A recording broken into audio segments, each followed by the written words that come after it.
अस्सलामुअलैकुम दोस्तों, मैं हूं ज़ुहैब हसन। आप देख रहे हैं मेरा YouTube channel exam talks and analysis. दोस्तों, डेली हम डॉन न्यूज़पेपर को कवर करते हैं। आज हम 16 दिसंबर 2025 के एडिटोरियल को कवर करने जा रहे हैं। देखते हैं अपना पहला एडिटोरियल हमारा। दोस्तों, मैं यहाँ पर एक बात आपको करता चलूँ कि हम एक ऑनलाइन सेटअप को भी लेके चल रहे हैं, जहाँ पर बच्चों की ऑनलाइन तैयारी करवाई जाती है। यानी कि अगर कोई बच्चा सीएसएस, पीएमएस, बीपीएससी, एफपीएससी की तैयारी कर रहा है, तो हम यानी कि ऑनलाइन उसकी तैयारी भी करवाते हैं। यानी कि हम सिर्फ एक सब्जेक्ट का 5000 रुपीज़ चार्ज करते हैं। अगर कोई मुकम्मल कोर्स करना चाहता है, फॉर एग्जाम्पल आप अपने सीएसएस का एक मुकम्मल कोर्स करना चाहते हो, कंपल्सरी प्लस ऑप्शनल का, तो हम 20,000 रुपीज़ चार्ज करते हैं। इसमें आपकी टेस्ट सीरीज भी इंक्लूडेड है, वैल्यूएशन की जाती है और इंडिविजुअल वैल्यूएशन की जाती है। यानी कि हर बच्चे के साथ अलग से जूम मीटिंग पे हर बच्चे के साथ अलग से वैल्यूएशन होगी, ताकि जहाँ पे उसकी वीकनेस होगी, उसे प्रॉपर गाइडेंस दी जाएगी। दोस्तों, अगर आप में से कोई बच्चा तैयारी करना चाहता है, तो वो मुझसे रब्ता कर सकता है। Thank you so much. कौन सा है?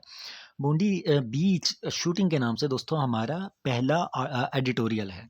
देखते हैं इसके अंदर राइटर हमें क्या इन्फॉर्मेशन देता है। दोस्तों, 14 दिसंबर 2025 को ये बूंदी बीच में, जो कि ऑस्ट्रेलिया के शहर सिडनी में, एक वाकया पेश आया कि वहाँ पर यानी कि किसी ने दो लोग थे जिन्होंने शूटिंग कर दी। कई लोग वहाँ पर दोस्तों यानी कि जमा थे। क्यों जमा थे? क्योंकि ज्विश का एक फेस्टिवल था जिसका नाम था हानुका।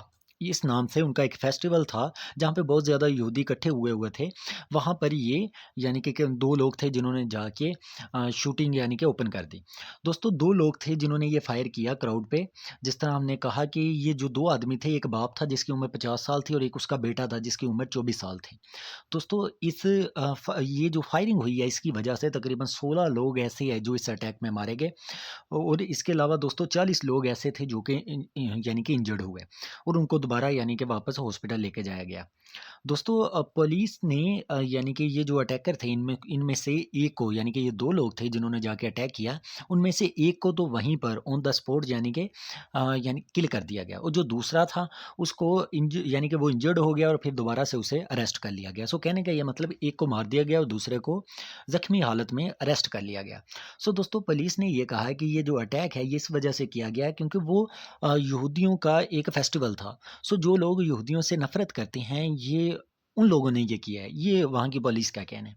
इस इंसिडेंट के बाद दोस्तों, गवर्नमेंट ने क्या किया, सिक्योरिटी, जो वहाँ की गवर्नमेंट थी, उन्होंने सिक्योरिटी को मज़ीद बढ़ा दिया। और अब वहाँ पर यानी कि जो अगर एक बंदा यानी कि पिस्टल रख सकता है, उसके रिलेटेड जो लॉज़ हैं, उसको मज़ीद स्ट्रिक्ट करने का उसकी हुकूमत ने फ़ैसला किया है। और ये मतलब उसके बारे में बातें चल रही हैं कि लॉज़ को मज़ीद स्ट्रिक्ट किया जा सके। दोस्तों, चलते हैं अपने दूसरे एडिटोरियल पे, जो कि हमारा होलो इंक्रीज़ के नाम से। दोस्तों, गवर्नमेंट ये कहती है कि उसने ये जो लोग टैक्स पे करते हैं, उसकी तादाद में इजाफ़ा हो गया। लेकिन डॉन न्यूज़पेपर में हमें राइटर क्या बताता है, उसने कहा है कि ये जो यानी कि बात बताई जा रही है, ये सही बात नहीं है। यानी कि हकीकत से हट के ये बात बताई जा रही है। कई लोग ऐसे हैं, अब देखिएगा, कई लोग ऐसे हैं जिन्होंने टैक्स फॉर्म को तो दोस्तों फिल किया है, लेकिन वो उस पे टैक्स नहीं देते। क्या मतलब इस बात का? यानी कि लोगों ने अपने जो टैक्स फाइल है, वो तो यानी कि जो टैक्स का फॉर्म है, उसको तो फिल किया उन्होंने। मतलब ये कि वो यानी कि पार्ट तो बन गए हैं, यानी कि फाइलर तो बन गए हैं, लेकिन मसला क्या है कि उन्होंने अपनी आमदनी या तो बहुत कम शो की है या शो ही नहीं की, जिसकी वजह से उतनी आमदनी पर आप देखें कि टैक्स ही नहीं लगता। हुकूमत ये बात तो राइटर कहता है ठीक कर रही है कि बहुत सारे लोग फाइलर बन गए हैं, लेकिन क्या उससे ज़्यादा टैक्स इकट्ठा होगा? Answer is no. क्योंकि जो लोग यानी कि उस फाइलर बने हैं, जिन लोगों ने टैक्स फॉर्म को फिल किया है, उन्होंने अपनी आमदनी इतनी नहीं शो की जिस पर टैक्स लगे। और टैक्स आपको पता है, तकरीबन 6 लाख से ऊपर अगर कोई साल का बंदा कमाता है, तो उस पे टैक्स लगता है। इतनी आमदनी किसी ने शो ही नहीं की। जिसकी वजह से नंबर्स तो दिखाई देता है हमें बड़ा है, लेकिन उसका फ़ायदा कोई नहीं है। दोस्तों, कुछ लोग हैं पाकिस्तान में, आप देखें, जो टैक्स पे करते हैं, जिसकी कीमत फिर यहाँ पे यानी कि बोझ पड़ता है नीचे वाले तबके पर, मज़ीद टैक्स लगाने पड़ते हैं। दोस्तों, राइटर ये कहता है कि कुछ लोग ही हैं जो यानी कि बार-बार टैक्स पे करते हैं। यानी कि जो अमीर तबका है, जो माफियाज़ हैं, वो इस तरह की यानी कि इस सिस्टम का फ़ायदा उठाते हैं। इस वजह से इस टॉपिक का नाम भी हॉलो यानी कि एम्पटी रखा गया है। एम्पटी यानी कि होलो इंक्रीज़, एम्पटी इंक्रीज़, यानी कि जिसका कोई फ़ायदा नहीं है। होलो इंक्रीज़ का मतलब ये है कि नंबर तो बड़े हैं, लेकिन आप देखें कि टैक्स ज़्यादा इकट्ठा नहीं होगा। दोस्तों, चलते हैं अपने नेक्स्ट एडिटोरियल पे, जो कि हमारा फ्लो सीज़न के नाम से।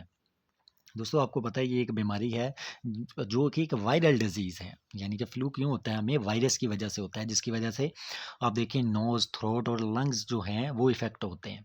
सो दोस्तों जो फ्लू का सीज़न है आप देखें कि वो विंटर में होता है, स्पेशली दिसंबर से फरवरी तक, जिसमें बहुत ज़्यादा ये इस यानी कि वायरस तेज़ी से फैलता है। इस साल 2025 से 26 तक एक वायरस जिसका नाम H3N2 है वो बहुत तेज़ी से फैला है। दोस्तों जो फ्लू है इसके सिम्पटम्स क्या आप देखें, फ़ीवर हो जाता है, cough, runny nose, sore throat, headache, tiredness, body pain, ये सारे सिम्पटम्स हैं जो कि अगर ये वायरस बॉडी में एंटर हो जाए तो ये सारे सिम्पटम्स शो होते हैं। दोस्तों कौन से लोग ऐसे हैं जो बहुत ज़्यादा रिस्क पे होते हैं यानी कि जो ज़्यादा इसके यानी कि इसका शिकार होते हैं, वो देखें जो बच्चे हैं उनका इम्यून सिस्टम इतना स्ट्रॉन्ग नहीं होता, वो बहुत ज़्यादा इफ़ेक्ट होते हैं। ओल्ड पीपल जो हैं, बूढ़े हो गए हैं दोस्तों, उनका भी जो डिफेंस सिस्टम होता है, जो वाइट ब्लड सेल्स होते हैं वो इतने पावरफुल नहीं होते। सो तीसरा प्रेग्नेंट वूमेन या सिक पीपल, जो लोग बीमार हैं, वो जिस तरह हार्ट के अस्थमा, डायबिटीज़ के पेशेंट्स हैं, वो ज़्यादा रिस्क पे होते हैं कि उन्हें ज़्यादा ये वायरस इफ़ेक्ट करता है। सो पाकिस्तान में अगर मैं बात करूँ तो 3,40,000 लोग ऐसे हैं जो कि बीमार हुए हैं, उसमें से 12% ऐसे लोग हैं जिनको H3N2 यानी कि जो वायरस है वो उनके अंदर दोस्तों पाया गया है। पंजाब हॉस्पिटल में भी तकरीबन 50,000 से ज़्यादा केसेज़ ये जस्ट 12 दिनों में दोस्तों देखे गए हैं। सो दोस्तों कैसे ये जो फ्लू है ये इससे बचा जा सकता है, उसके लिए कहा गया है कि वायरल डिज़ीज़ जो भी होती है उसकी वैक्सीन होती है। सो वैक्सीन हमेशा डिज़ीज़ होने से पहले लगाई जाती है। सो दोस्तों अगर मिसाल के तौर पे आप देखें कोविड-19 आया था, वो एक वायरल डिज़ीज़ थी।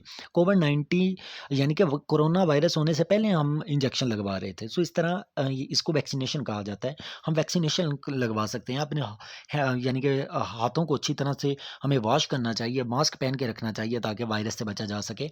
सो दोस्तों इसके अलावा हमें हेल्दी फूड यानी कि लेनी चाहिए। इसके अलावा ट्रीटमेंट क्या है, रेस्ट करना चाहिए, साफ़ पानी पीना चाहिए और अच्छी खुराक खानी चाहिए। एंटीबायोटिक्स का फ़ायदा नहीं है क्योंकि एंटीबायोटिक्स जो होती हैं वो बैक्टीरियल डिज़ीज़ के लिए होती है, लेकिन ये वायरल डिज़ीज़ है। इसके लिए एंटीबायोटिक्स यानी कि कारआमद नहीं है। इसलिए अगर ज़्यादा यानी कि इश्यू हो तो हमें डॉक्टर को तरफ फौरी जाना चाहिए। सो दोस्तों अगर आप चाहते हैं कि डेली बेसिस पे मेरी वीडियो आपको मिले तो काइंडली मेरा चैनल लाज़मी सब्सक्राइब कर दें। अल्लाह हाफ़िज़, अपना ख़्याल रखिएगा।